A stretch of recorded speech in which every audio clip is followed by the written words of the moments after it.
Como ladrón en la noche.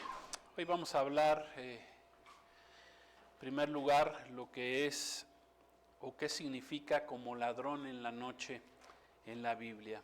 Bienvenidos. Vamos a la Escritura, vamos a Mateo 24, 43, 44. ¿Qué dice la palabra? Dice: pero sepan esto, que si el padre de familia supiera a qué hora el ladrón ha de venir, velaría y no dejaría minar su casa. Por tanto, también ustedes estén preparados, porque el Hijo del Hombre vendrá a la hora que menos piensen. Gracias a Dios por su palabra. El Hijo del Hombre está hablando de nuestro Señor Jesucristo. Así se le conoce a Jesús desde el Antiguo Testamento, como el Mesías, que se llamaría también el Hijo del Hombre. Y aquí hoy vamos a estar viendo el tema. Esperemos que nos dé tiempo en este día de terminarlo. Si no, lo dejaremos una segunda parte para la siguiente semana. Que dice Cristo que Él regresará como ladrón en la noche. Esto quiere decir que Jesús regresará cuando menos se le espera, sin aviso previo para muchos, pero no para nosotros, para su iglesia, que nos estamos preparando para su venida. Gloria a Dios, gracias a Dios. Entonces, el concepto de regreso de Cristo como ladrón en la noche lo encontramos en varios textos bíblicos, en varias citas dadas por nuestro Señor Jesucristo, pero también en varias citas dadas por los apóstoles. En el caso del apóstol Pablo, encontramos varias, en el caso del apóstol Pedro.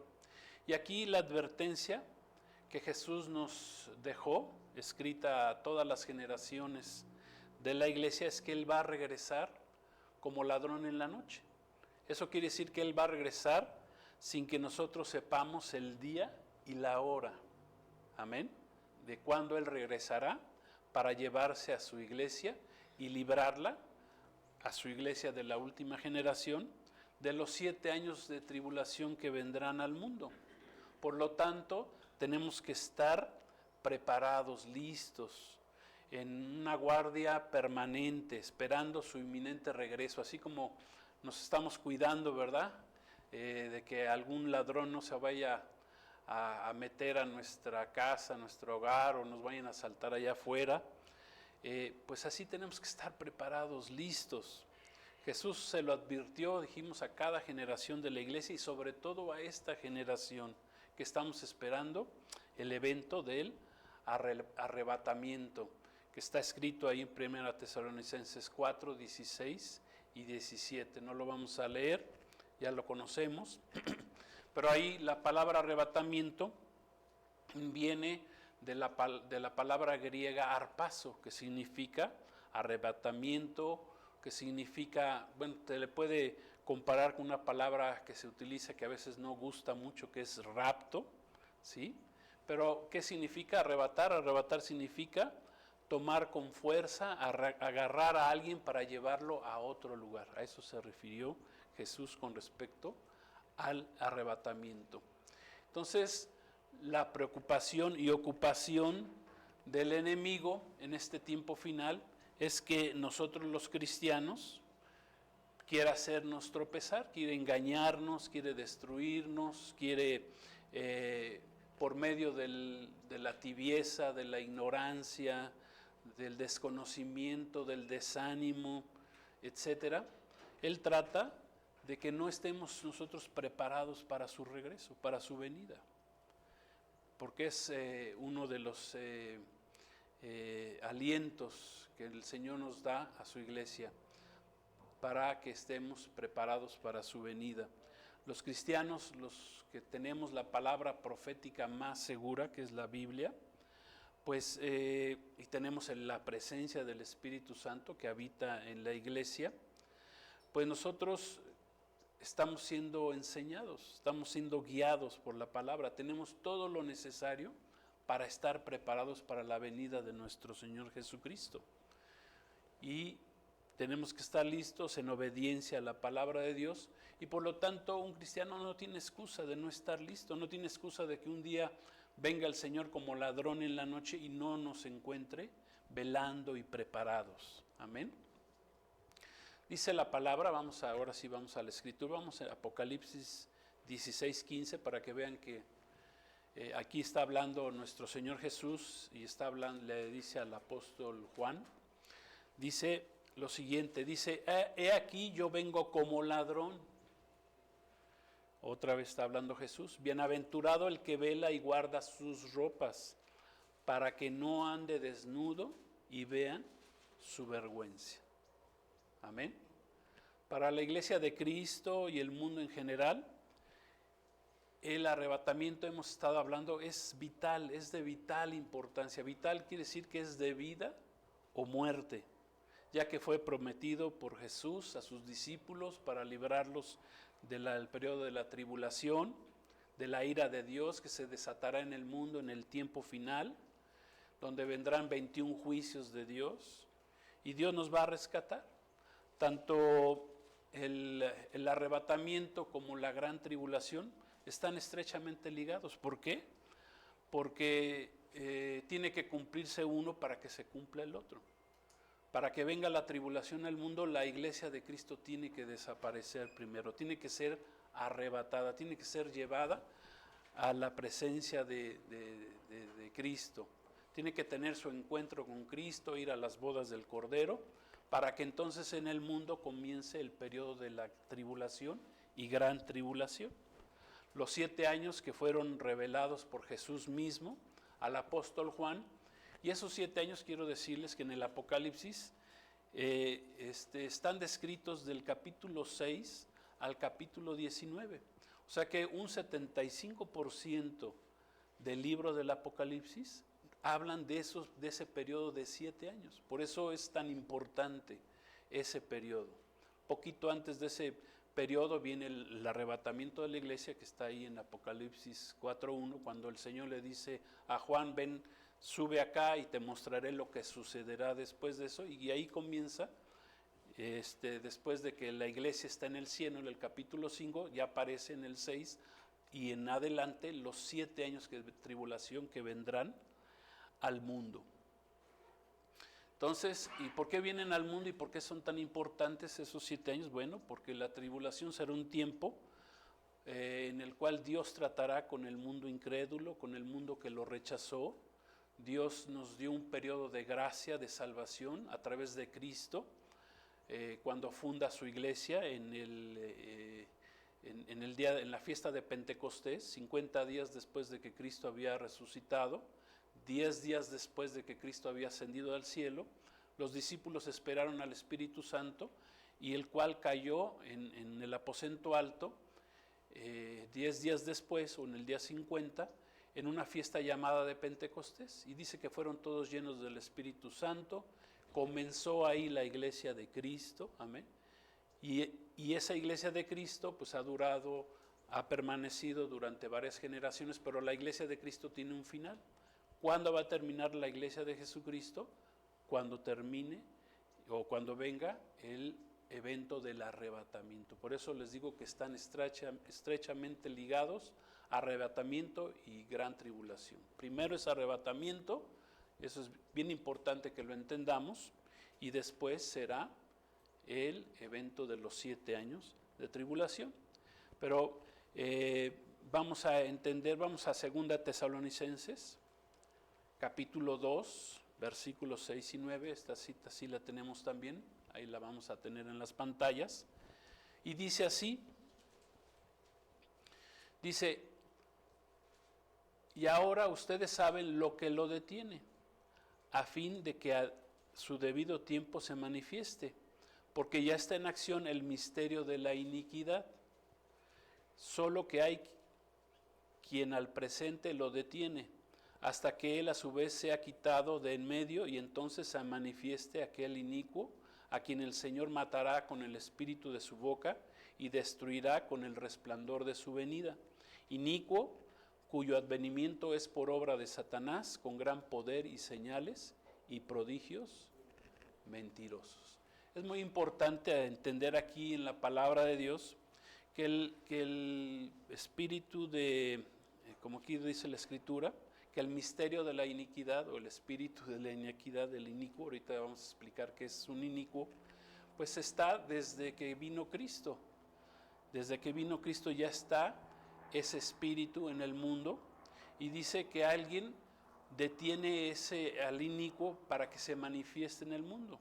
Vamos a ver cómo el que lo detiene es el Espíritu Santo, y el Espíritu Santo habita en la iglesia. Entonces, un día para que se manifieste ya el inicuo, que es el anticristo, como lo vamos a ver más adelante, pues tiene que ser quitada la iglesia. Tiene que ser quitado la iglesia que tiene al Espíritu Santo. Es más, el Espíritu Santo es quien llevará, quien nos arrebatará al cielo. Esa es la gran verdad del Espíritu Santo en la vida de un creyente. Que un día, si estamos preparados, listos, con el Espíritu Santo en nosotros, con nuestra lámpara llena del aceite del Espíritu Santo, el Espíritu Santo un día va a venir a arrebatarnos y a llevarnos a la presencia de Cristo ahí en las nubes, donde encontraremos a Cristo, y de ahí Cristo nos llevará a las bodas del Cordero. Amén. Entonces, bueno, vamos a entender qué es el inicuo. El inicuo, su significado es el malvado, es injusto, es infame, es el perverso, es el pérfido, es el vil, y aquí se está refiriendo al anticristo.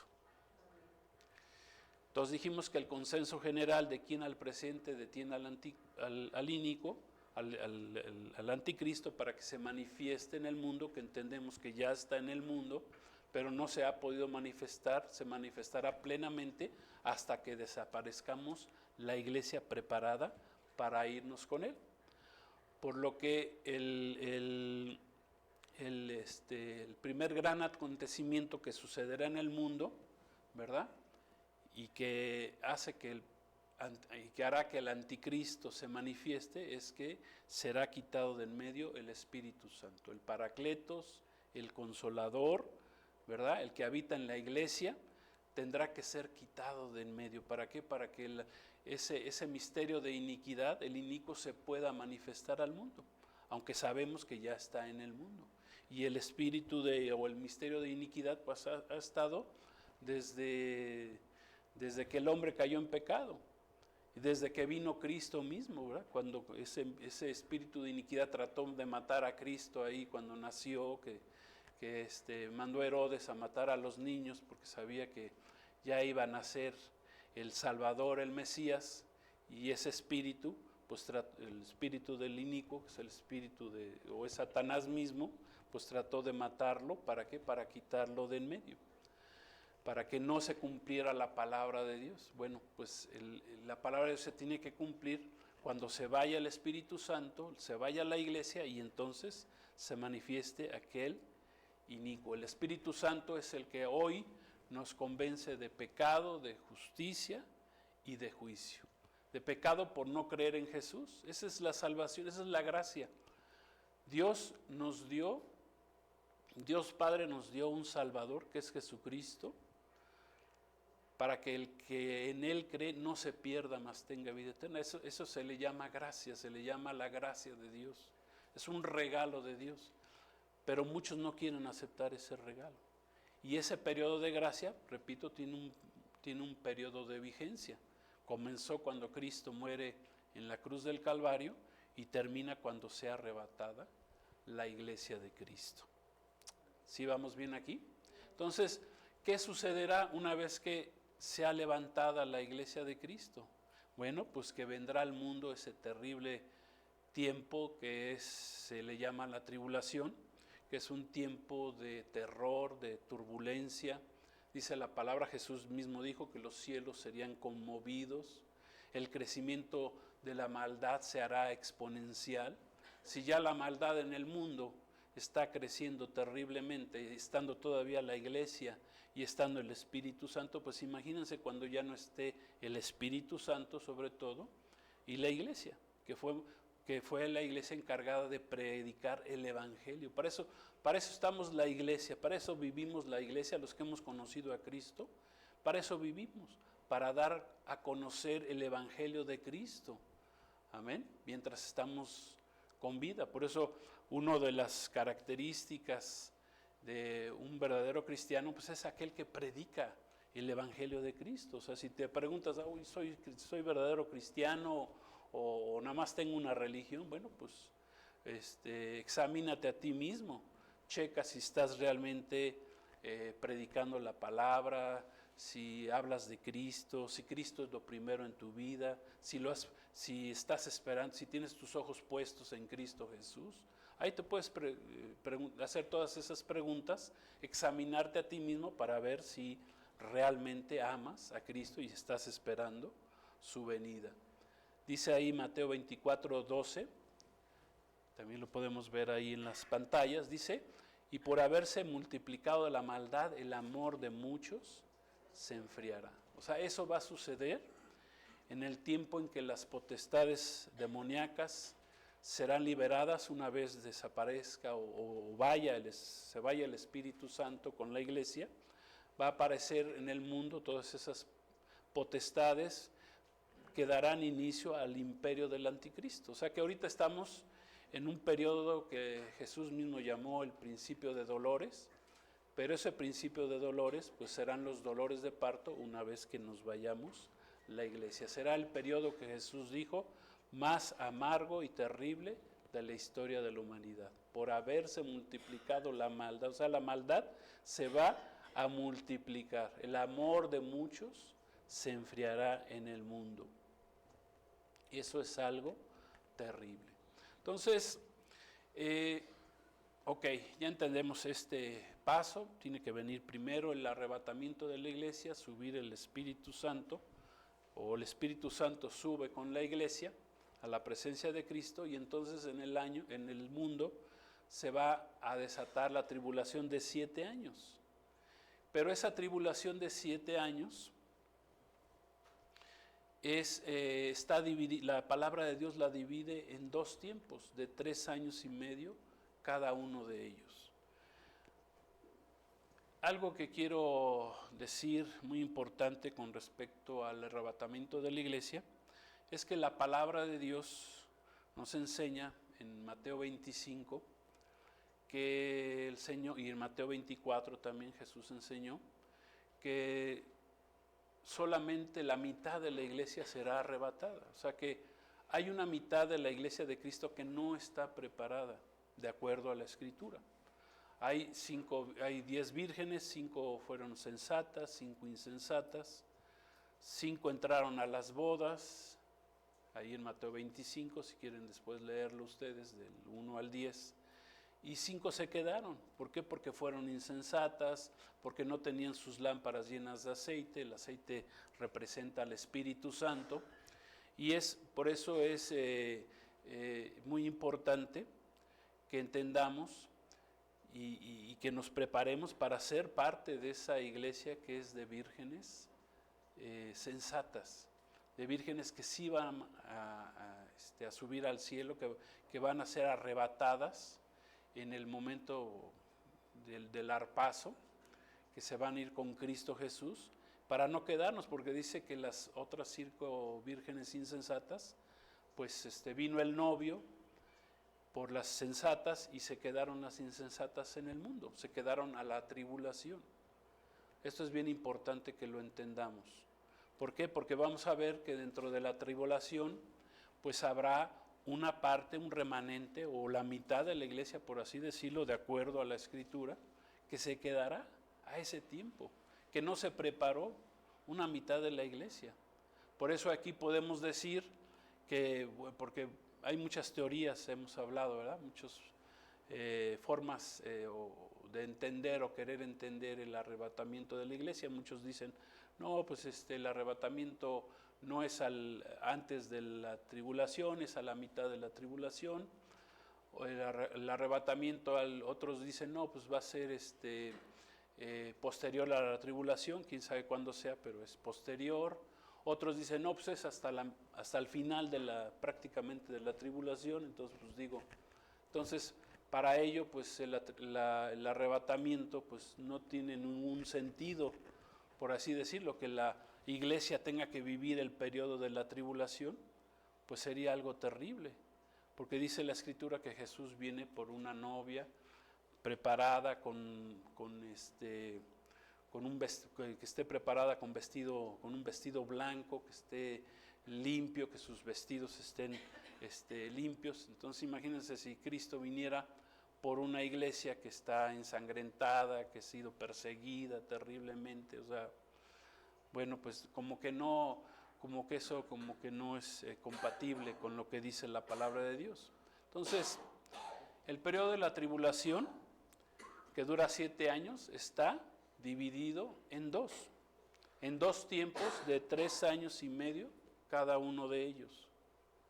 Entonces, vamos a ver, una vez que comience la tribulación, qué graves acontecimientos vendrán al mundo durante la primera mitad de la tribulación, porque por algo dividió Dios Jesús a la tribulación, la dividió en 2 periodos de 3 años y medio cada uno. Entonces, vamos a leer 1 Tesalonicenses 5:2. Ahí otra vez está hablando para que vean la palabra que viene como ladrón en la noche, el Señor. Dice 1 Tesalonicenses 5, dice, porque ustedes saben perfectamente que el día del Señor vendrá así como ladrón en la noche, que cuando digan paz y seguridad, entonces vendrá sobre ellos destrucción repentina, como los dolores a la mujer encinta, y no escaparán. Bueno, aquí quiero que veamos lo que quiso decir el apóstol Pablo, inspirado por el Espíritu Santo, con respecto al día del Señor. ¿Qué es el día del Señor? Dice, porque ustedes saben que el día del Señor vendrá como ladrón en la noche. Entonces, ¿qué es el día del Señor? Bueno, el día del Señor, de acuerdo a la Escritura que aquí menciona Pablo, no se trata de un día de 24 horas. Se trata del periodo de tiempo de 7 años. Aquí Pablo está nombrando al tiempo de la tribulación como el día del Señor, en los que dijimos Dios tratará, en primer lugar, esos 7 últimos años, que son la semana 70 de Daniel, Dios los va a utilizar para tratar finalmente con su pueblo Israel.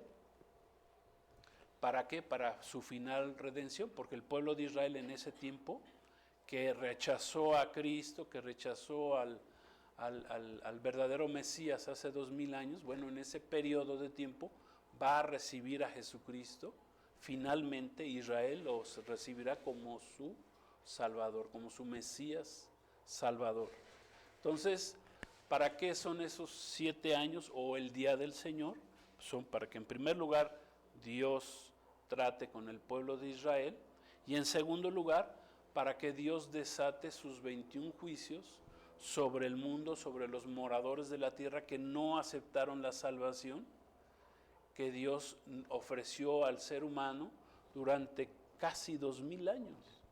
O sea, imagínense, veamos la bondad, el amor de Dios, el amor de Cristo, que le dio al ser humano 2000 años, prácticamente 30 generaciones, para recibir a Cristo, para aceptarlo bajo la gracia, porque la gracia es un regalo. O sea, Dios nos vino a regalar, Dios Padre nos regaló a su Hijo Jesús para que el que en Él cree no se pierda, mas tenga vida eterna. Es un regalo de Dios. ¿Pero qué dice el mundo? Pues yo no quiero el regalo de Dios. Yo no creo en Dios, o la gente le echa la culpa a Dios, quiere ser atea, quiere vivir bajo sus propios argumentos, ideas y pensamientos con respecto al mundo, y rechazar la salvación que es en Cristo Jesús. Entonces, Dios en este tiempo, en estos 7 años, pues va a desatar esos 21 juicios sobre los moradores de la tierra.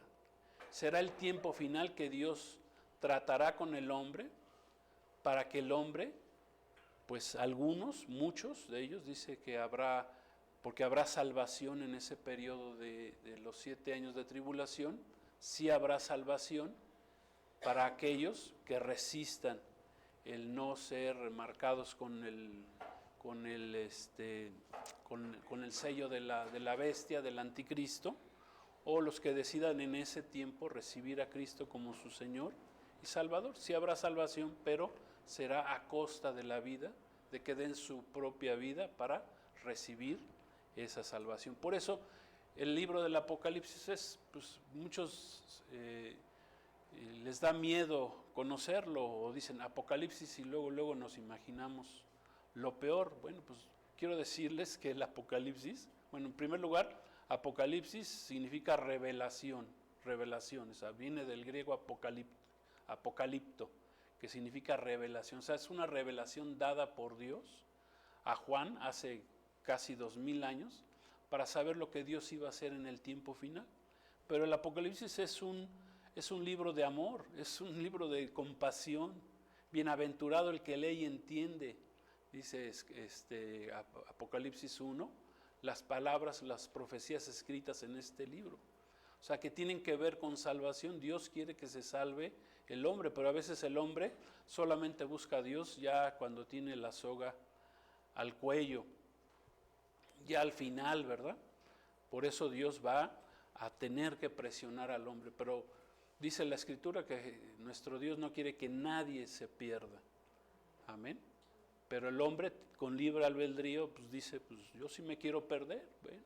Yo sí quiero ir en contra de lo que Dios es, de lo que Dios hace, y bueno, pues es muy respetable su decisión, pero Dios no quiere que el hombre sufra eternamente separado de Él, y menos con Satanás, con sus demonios, ¿verdad? Y con el infierno que fue creado para el diablo y sus ángeles. No fue creado para el ser humano, pero Satanás se llevará a muchos a ese lugar. Entonces, dijimos, no se trata de un día de 24 horas. El apóstol Pablo, como un buen hebreo, fariseo, fue fariseo, conocía muy bien el Antiguo Testamento. Pablo, que era Saulo, su nombre anterior, se convierte a Jesús en el camino a Damasco, pero él conocía perfectamente los términos bíblicos del Antiguo Testamento, conocía por medio de la Torá, de los 5 libros de Moisés, por medio de los profetas hebreos, y los libros históricos, ¿verdad?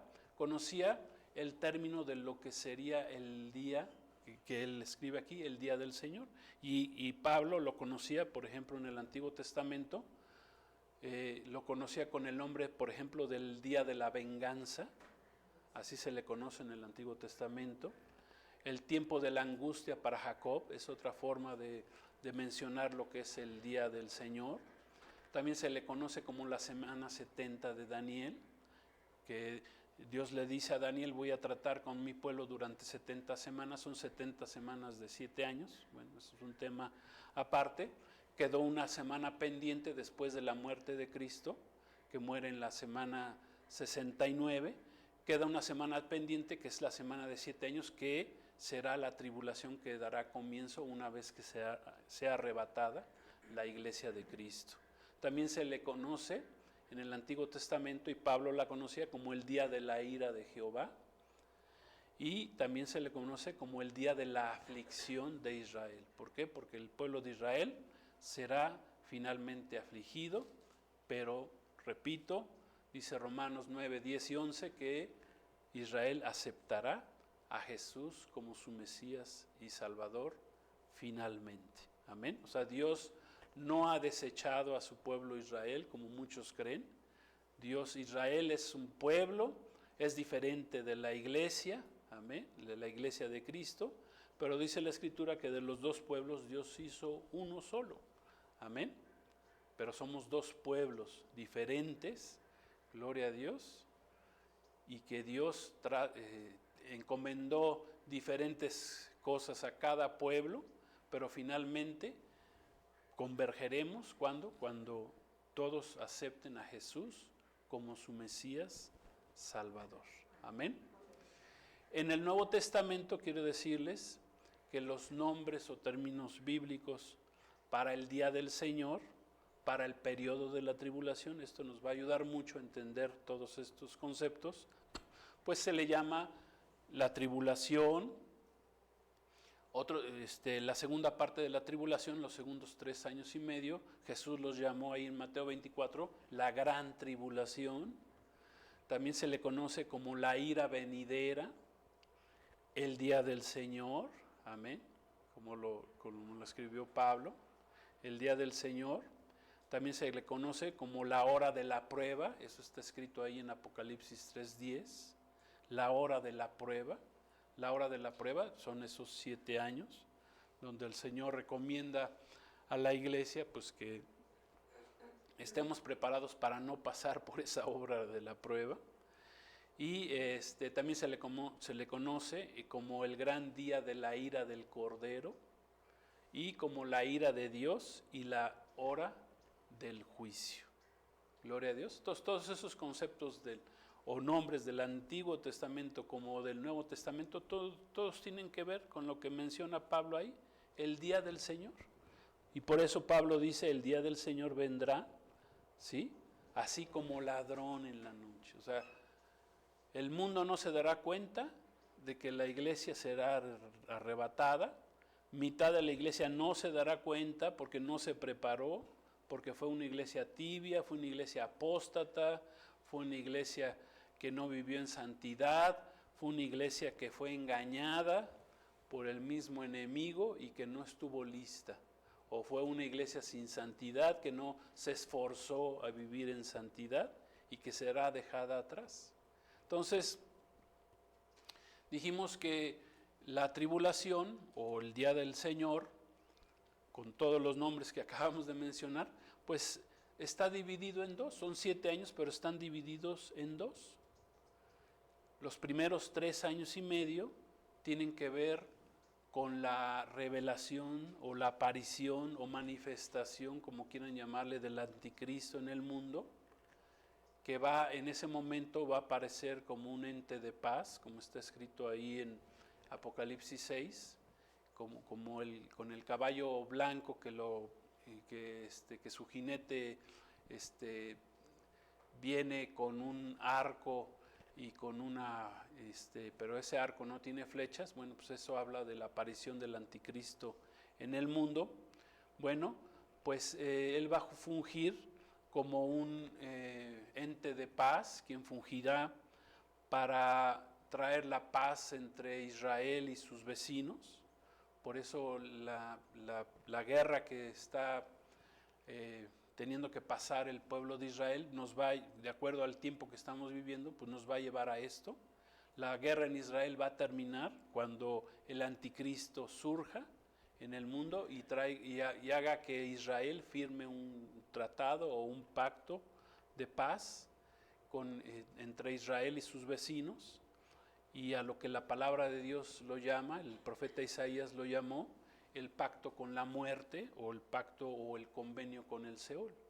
Cuando el anticristo haga firmar, supuestamente para el bien de Israel, lo haga firmar un pacto de paz de 7 años, pero a cambio de dividir su tierra, a cambio de dividir la nación de Israel, que es lo que ya están pidiendo todas las naciones, ¿verdad? La ONU ya está pidiendo que las soluciones que haya, que Israel divida su tierra, lo cual no es la voluntad de Dios, y lo cual dará inicio a la ira de Dios, final, cuando el pueblo de Israel acepte partir su tierra. Dice, vamos a Daniel 9:27. Vamos a ver cómo comienza el anticristo este pacto y cómo lo va a terminar. Dice, por otra semana, o sea, es ya la semana 70, que está por comenzar, confirmará el pacto con muchos, o sea, muchos lo van a firmar, Israel y sus vecinos, sus enemigos, o con el mundo entero. Dice, y a la mitad de la semana hará cesar el sacrificio y la ofrenda. O sea, ¿qué va a traer el anticristo? Va a traer paz a Israel, paz con sus enemigos, pero también le va a permitir construir su tercer templo. Es más, ahora estuvo el presidente de Argentina allá en Israel y quiere que se construya ya el tercer templo, ¿verdad? O sea, todo se está conjugando, todo mundo, el pueblo de Israel, pues no se diga, los judíos ortodoxos quieren que se construya el tercer templo, ¿sí? Pero dice que el anticristo los va a ayudar a esto, que ese templo se construirá pues donde está el Monte Santo, donde ahora está construido, hay unos templos, templos de los musulmanes, la mezquita de Omar, si mal no recuerdo, así se llama, y pues ahí van a poder construir pronto el pueblo de Israel su tercer templo. Ahora sí que van a compartir el lugar donde fue construido, donde estuvieron construidos originalmente los dos templos anteriores que fueron destruidos. El último templo fue destruido en el año 70 por el general Tito, hijo de Vespasiano, pero proféticamente se tiene que levantar otro templo para que en ese templo pues vuelva a empezar el sacrificio, que ya no es necesario porque Cristo es nuestro sacrificio, Cristo es nuestra Pascua, Cristo ya se sacrificó, fue el sacrificio perfecto, pero el pueblo de Israel todavía no lo sabe, y a la mitad de esa semana, como bien leímos aquí en Daniel 9:27, el anticristo se meterá al templo haciendo cesar el sacrificio y la ofrenda y poniéndose en el lugar de Dios. ¿Para qué? Para ser adorado. Entonces el anticristo engañará al mundo entero, a la nación de Israel, prometiéndoles paz y seguridad. Paz y seguridad.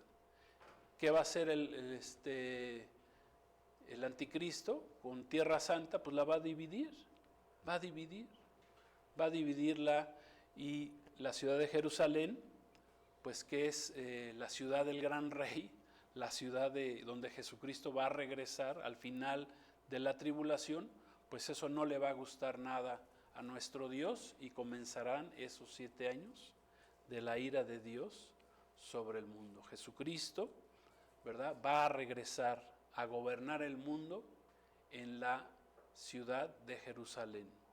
Gloria a Dios. Amén. Entonces, el pueblo de Israel romperá el pacto sempiterno, lo que llama la palabra de Dios, dividiendo, entregando la ciudad de Jerusalén, y eso Dios no lo va a permitir. Pero bueno, por el tiempo que llevamos, yo creo que aquí le vamos a dejar. Recordemos que estamos en la primera parte de los 3 años y medio, donde se manifiesta el anticristo en el mundo, una vez que la iglesia desaparezca, que el Espíritu Santo se lleve a la iglesia y comiencen esos 7 años de tribulación. Comienzan con una falsa paz y seguridad. Siempre el diablo trata de imitar a Dios en todo. La verdadera paz y seguridad al mundo vendrán hasta que Cristo regrese, pose sus pies en el monte de los olivos y comience el gobierno milenial de Cristo. Esa es la verdadera paz y seguridad. Esta paz que ofrecerá el Satanás, el diablo, al mundo, es una paz engañosa, es una paz mentirosa. Por eso leímos ahí en la palabra de Dios, que cuando digan paz y seguridad, entonces dice, vendrá sobre ellos destrucción repentina. Gloria a Dios. Entonces vamos a dejarle ahí. Vamos a ver en la siguiente enseñanza, el próximo domingo, vamos a ver qué termina de suceder en estos 3 años y medio, que son parte de la tribulación, y qué sucederá en los siguientes 3 años y medio. Y veremos cómo la mitad de la iglesia podrá salvarse en ese tiempo, unos de una manera durante los 3 años y medio, y otros de otra manera podrán salvarse en la segunda mitad de la tribulación. Pero eso lo veremos el próximo domingo. Entonces, vamos a orar como ladrón en la noche. Recordemos, el Señor viene como ladrón en la noche, así como cuando Noé construyó un arca durante más de 100 años, la gente no entró al arca hasta que el arca fue cerrada la puerta del arca fue cerrada por Dios mismo, y entonces vino el juicio del diluvio sobre los hombres y se llevó a todos. Solamente se salvó Noé y su familia. Es similar al arrebatamiento de la iglesia, que tiene que ser antes de la tribulación. O tenemos el otro ejemplo, la ciudad de Sodoma y Gomorra, cuando Dios fue a sacar, a liberar, a salvar a Lot y a su familia, pues lo sacó antes de, amén. Y una vez que salieron, entonces cayó el juicio de fuego sobre Sodoma y Gomorra.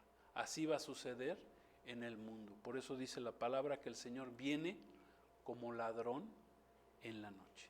Entonces vamos a orar y gloria a Dios, que el Señor nos dé entendimiento en su palabra, saber que Él viene, pero que nosotros no somos de los que nos va a sorprender como ladrón en la noche. ¿Por qué? Porque estamos dando y entendiendo la palabra de Dios y sabemos que el Señor salvará a su pueblo, amén, a su iglesia.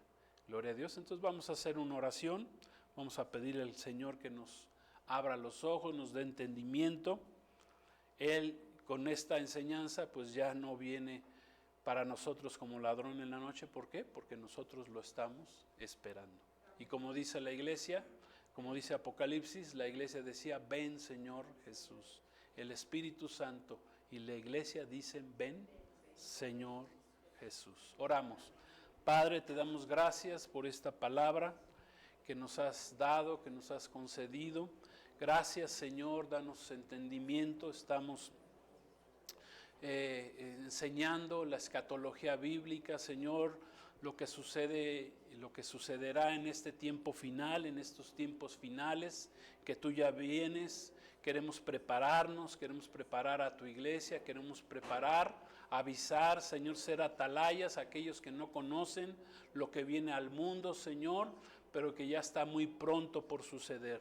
Gracias te damos, Señor. Queremos que nos libres de este tiempo que se avecina, de ese día del Señor, que es un día terrible, es un día de castigo, es un día de juicio, Señor.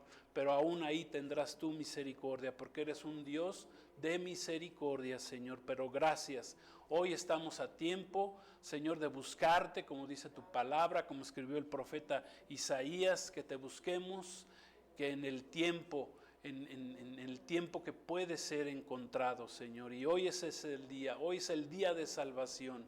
No queremos pasar ese día del Señor, ese día de juicio. Queremos irnos contigo, estar listos para tu venida, Señor. Y gracias porque porque vendrás como ladrón en la noche, pero a nosotros no nos tocará. Gracias te damos, Señor, te recibimos como Salvador, como nuestro Mesías Salvador, y gracias por tu bendita palabra. A ti sea la honra y la gloria en el nombre de Jesús. Gracias, Señor.